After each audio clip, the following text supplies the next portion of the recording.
Hello दोस्तों, जय हीरा classes में आपका स्वागत है। आज के इस वीडियो में हम लोग क्लास 7 के चैप्टर सिंपल इक्वेशंस के बारे में डिस्कस करेंगे। आइए सबसे पहले ये जानें कि इक्वेशन होता क्या है। तो जब हम किसी एल्जेब्रिक एक्सप्रेशन को किसी नंबर से इक्वेट करते हैं तो हम कहते हैं कि इक्वेशन का फॉर्मेशन हुआ। जैसे एक दूसरा एल्जेब्रिक एक्सप्रेशन ले लेते हैं, ठीक है। देखिए यहाँ भी इसको नंबर से इक्वेट किए तो ये भी इक्वेशन का फॉर्मेशन किया। या किसी एल्जेब्रिक एक्सप्रेशन को हम लोग जब किसी एल्जेब्रिक एक्सप्रेशन से इक्वेट करते हैं, तो यहाँ नंबर से इक्वेट किए एल्जेब्रिक एक्सप्रेशन को, यहाँ एक एल्जेब्रिक एक्सप्रेशन को देखिए एक दूसरे जो है एल्जेब्रिक एक्सप्रेशन से इक्वेट किया है। तो इस प्रकार जब हम किसी एल्जेब्रिक एक्सप्रेशन को नंबर से इक्वेट करते हैं या किसी एल्जेब्रिक एक्सप्रेशन को किसी दूसरे एल्जेब्रिक एक्सप्रेशन से इक्वेट करते हैं तो एक इक्वेशन का फॉर्मेशन होता है। इसमें ये ध्यान देने की बात है कि यहाँ जो है देखिए एल्जेब्रिक एक्सप्रेशन है तो इसमें एक वेरिएबल होगा, यहाँ भी जैसे वेरिएबल है और इक्वेशन का फॉर्मेशन हुआ तो इक्वेशन में भी वेरिएबल एक कम से कम होना चाहिए, ठीक है। जैसे यहाँ y वेरिएबल है, यहाँ देखिए z वेरिएबल है, और जब एक्सप्रेशन को किसी दूसरे एक्सप्रेशन से इक्वेट करके हम इस प्रकार जो है इक्वेशन बनाए हैं सिंपल इक्वेशन केस में, तो ये वेरिएबल सेम होना चाहिए। और सिंपल ये तो इक्वेशन हुआ, इसको सिंपल इक्वेशन क्यों कहते हैं कि जब भी किसी इक्वेशन में एक वेरिएबल हो, जैसे यहाँ देखिए z वेरिएबल है, एक वेरिएबल है, यहाँ y वेरिएबल है, यहाँ इसमें x एक वेरिएबल है और उसका पावर 1 हो, तो ऐसा जो इक्वेशन है उसको सिंपल इक्वेशन कहते हैं। और इसका दूसरा नाम linear equation in one variable भी है। तो ये एक समझने की बात हुई।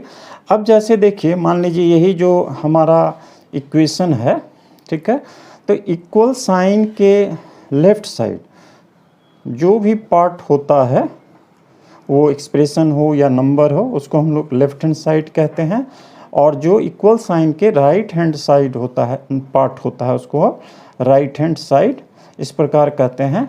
और इक्वल साइन चूँकि बीच में है तो इसका वैल्यू जो है दोनों सेम होना चाहिए, ठीक है, दोनों का वैल्यू सेम होना चाहिए।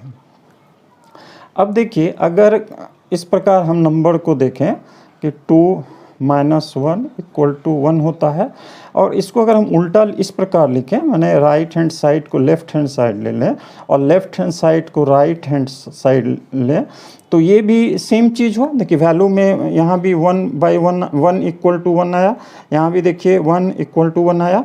तो इसी प्रकार एल्जेब्रिक इक्वेशन में अगर मान लीजिए ये 3x + 1 = मान लीजिए 5 है, ठीक है, एक एल्जेब्रिक एक्सप्रेशन है ये, इसके लेफ्ट हैंड साइड को मतलब अगर साइड हम इंटरचेंज करते हैं इस प्रकार तो वैल्यू जो है सेम होता है, ठीक है।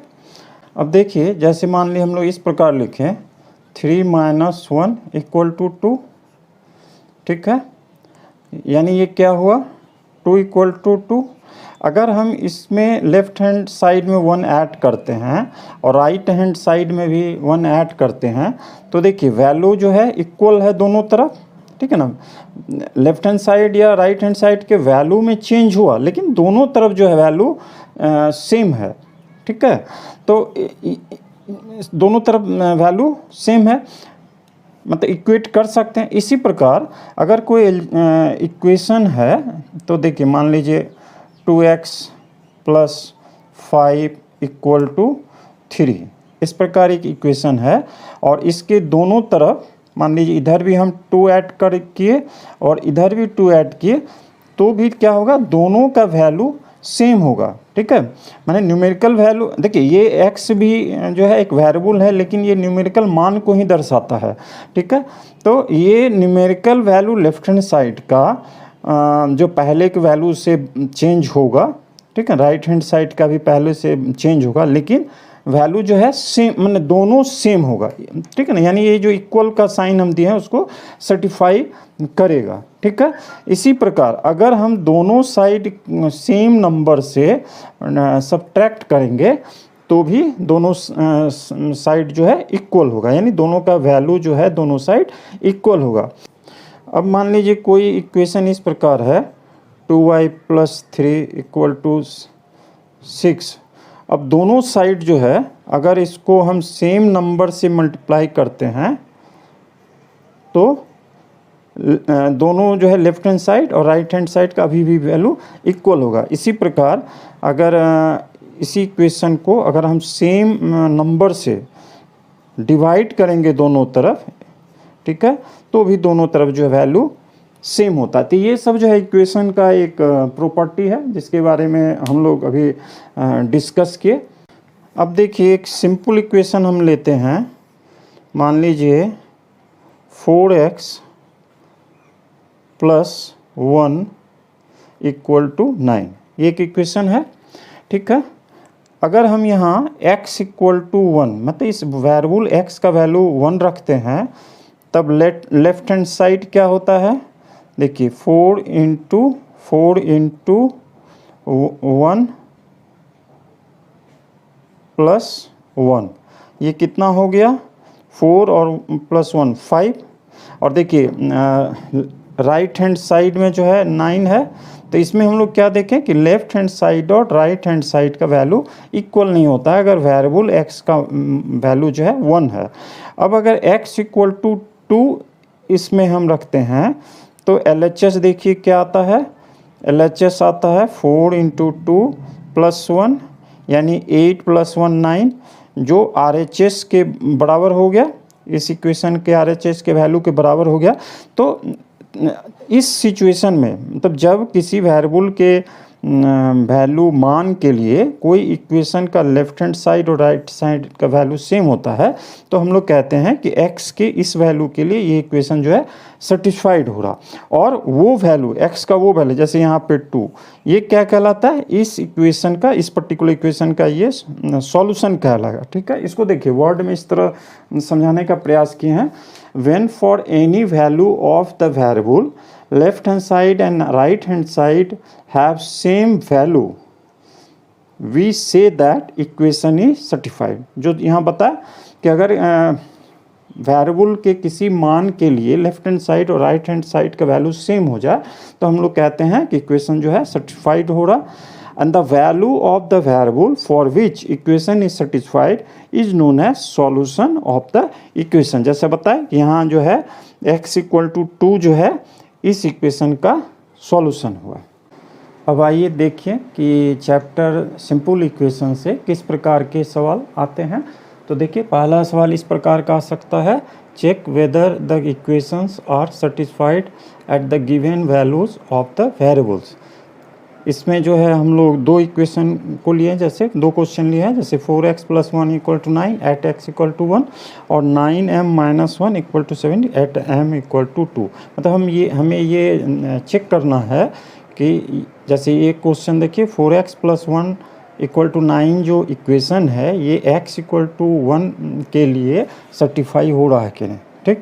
उसी प्रकार देखना है कि 9m - 1 = 17 जो है ये m = 2 के लिए सर्टिफाई हो गया। तो कोई भी इक्वेशन सर्टिफाई होता है किसी वेरिएबल के मान के लिए जब वेरिएबल के उस मान के लिए इसका LHS और RHS इक्वल हो। तो यहाँ देखिए RHS में तो सिंपल नंबर है, इसलिए LHS लेके चलते हैं जहाँ वेरिएबल है।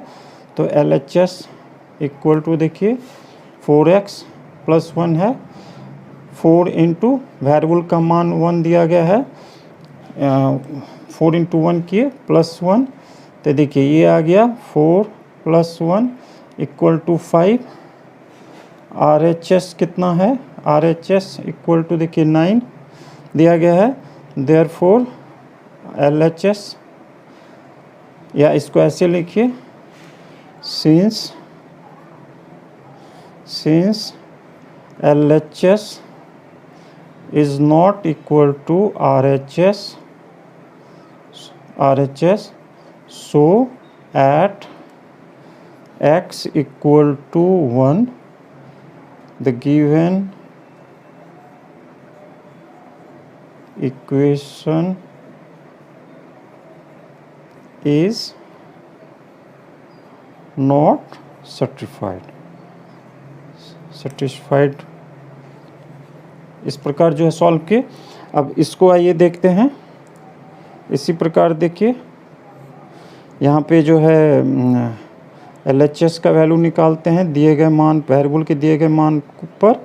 तो ये है 9m-1, m का वैल्यू देखिए 2 है वेरिएबल का, और -1, तो ये हो गया 18 -1 इक्वल टू 17। RHS जो है वो कितना है 17। तो देखिए दोनों सेम है, since LHS equal to RHS,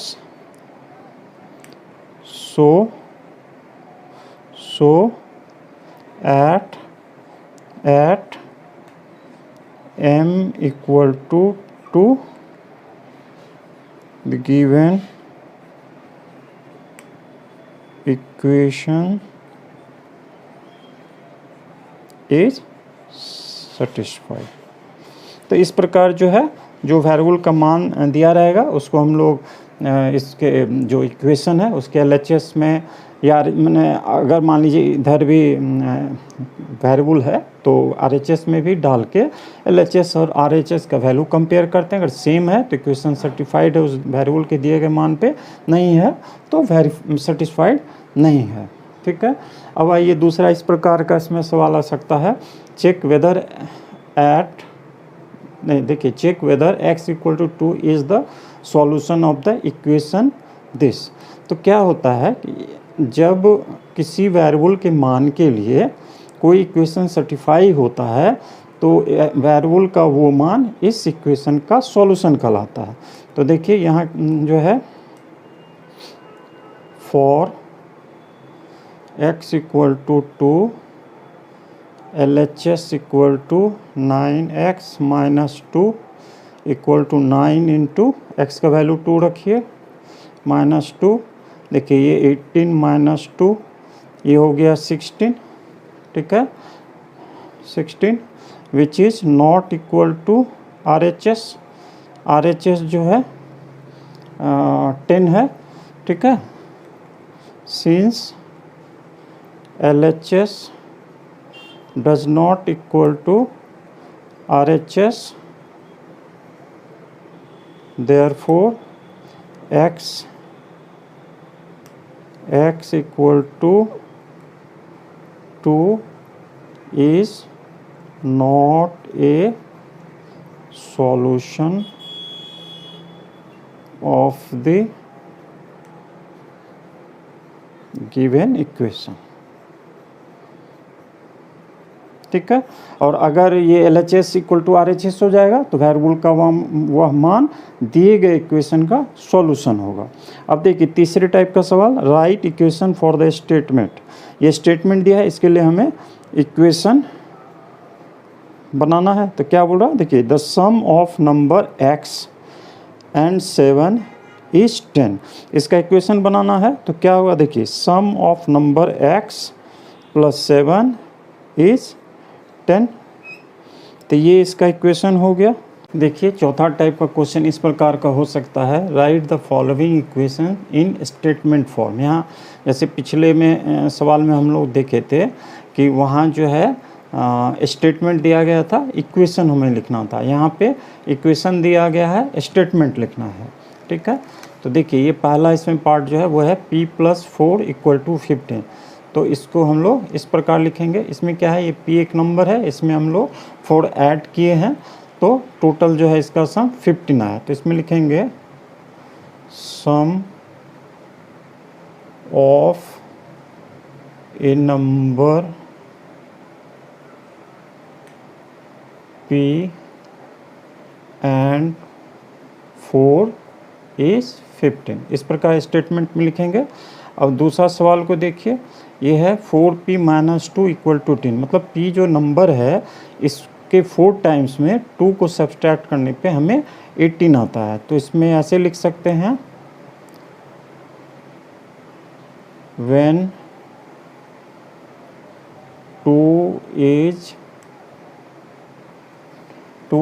इसको दो तरह से लिख सकते हैं सब। ठीक है, ऐसा लिखिए सब्ट्रैक्टेड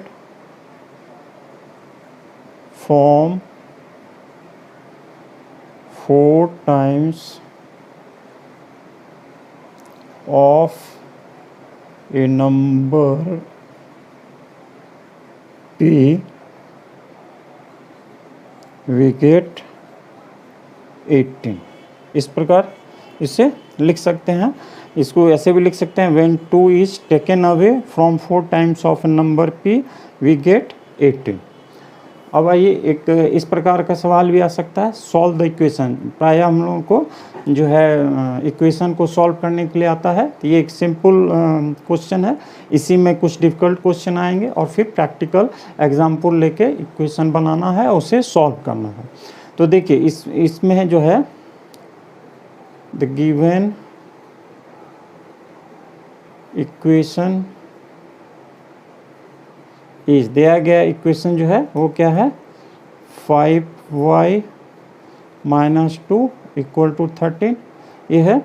इसमें देखिए, इसमें हमें हमारा क्या पर्पस है, y का वैल्यू निकालना है, ठीक है। तो बाकी टर्म को धीरे धीरे हम रिमूव करने का प्रयास करते हैं। इसमें क्या है, पहले ये 2 को हटाएंगे, तो adding 2 in both sides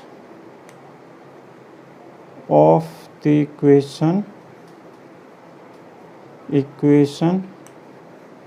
we get that, दोनों तरफ अगर हम 2 जोड़ते हैं तो हम क्या पाते हैं कि 5y - 2 + 2 = 13 + 2 implies that, ये देखिए ये 2 कट जाएगा, 5y = 15, ठीक है। अब जो है इसे हम डिवाइड करते हैं 5 से, ताकि ये y रह जाए। Dividing both sides by 5, we get that देखिए 5y डिवाइडेड बाय 5 है, 15 डिवाइडेड बाय 5 इम्प्लाइज दैट, देखिए 5 से 5 कट जाएगा, y = यहाँ 3 आया, ठीक है। therefore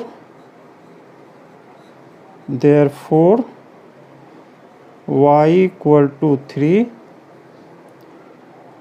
is the solution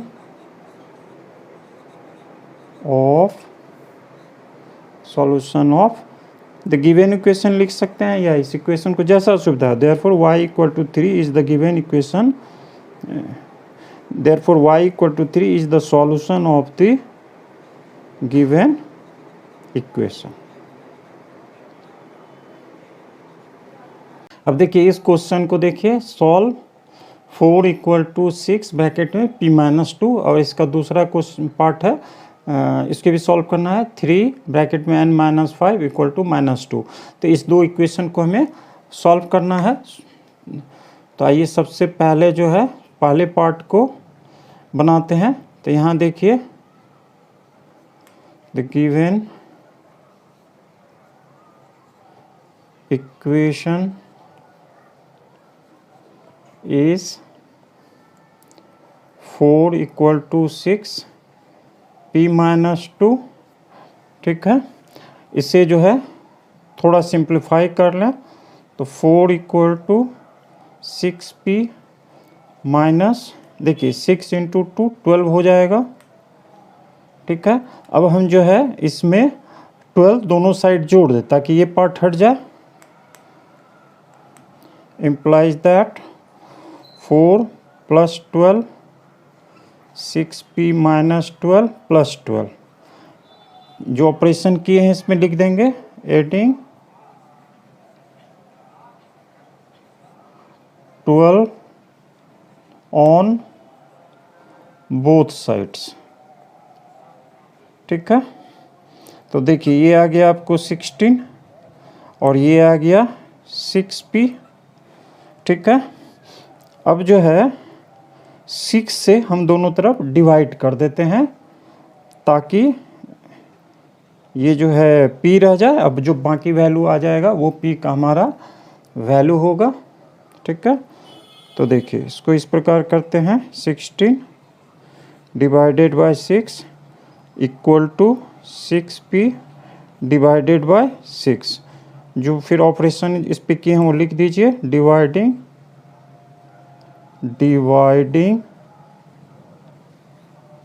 both sides by 6। ठीक है, तो यहाँ से हमें क्या मिला, देखिए ये तो आ गया आपको 6 कट जाएगा तो p आ जाएगा। ठीक है, और ये देखिए ये जो है अगर 2 से दोनों में डिवाइड करते हैं तो ये 8 आएगा और ये 3 आएगा, तो यानी 8/3। ठीक है, p equal to 8/3, therefore p equal to 8/3 is the required solution.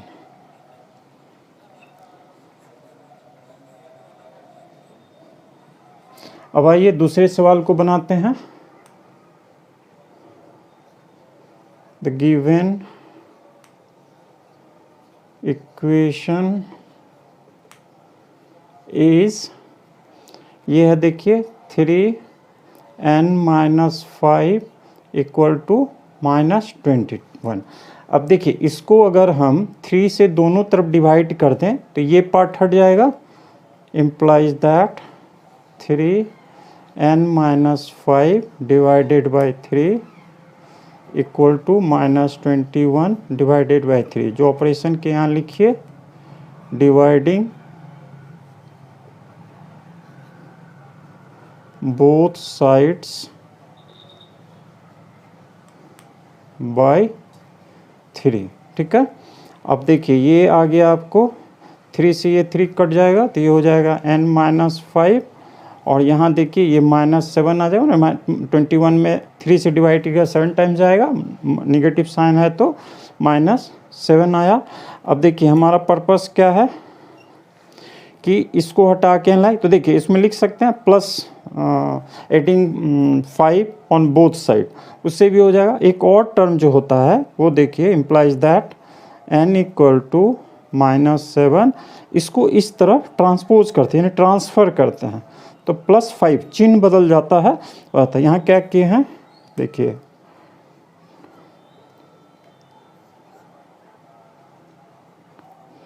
Transferring 5। ठीक है, देखिए -5 पूरे इस टर्म को ट्रांसफर कर, ट्रांसफरिंग -5 टू RHS, ट्रांसफरिंग -5 पूरा लिखिए from LHS, transferring -5 from LHS to RHS। ठीक है, तो अब देखिए क्या हो गया, n इक्वल टू -7 है, यहाँ +5 है तो -2 आ गया, यानी n इक्वल टू -2 आ गया, therefore n equal to -2 is the required solution. ठीक है, तो इस प्रकार जो है कंसेप्ट के साथ कुछ सवालों को बनाए। अब आप लोग जो है जो एक्सरसाइज के क्वेश्चन है उसको ट्राई कीजिए, प्रैक्टिस कीजिएगा तो मैथ पे पकड़ अच्छा होगा। प्रैक्टिस ज़रूरी है, पहले ट्राई कीजिए। और इस वीडियो के बाद जो है हम एक्सरसाइज से संबंधित वीडियो भी देंगे, फिर उसे देखिएगा। जो सवाल नहीं बनेगा वहाँ देखिए, या जो सवाल बन भी गया उसको भी वहाँ देखेंगे, ताकि ये देख सकते हैं कि क्या इससे और भी कोई मेथड है जिससे ये बनाया जा सकता है। एक सवाल को हम लोग एक या एक से अधिक तरीके से बना सकते हैं, तो जो बेहतर हो उससे बनाना चाहिए। आपको हमारा यह वीडियो अगर पसंद आया हो तो कृपया लाइक करें। जो न्यू व्यूअर्स हमारे चैनल को सब्सक्राइब करें। धन्यवाद।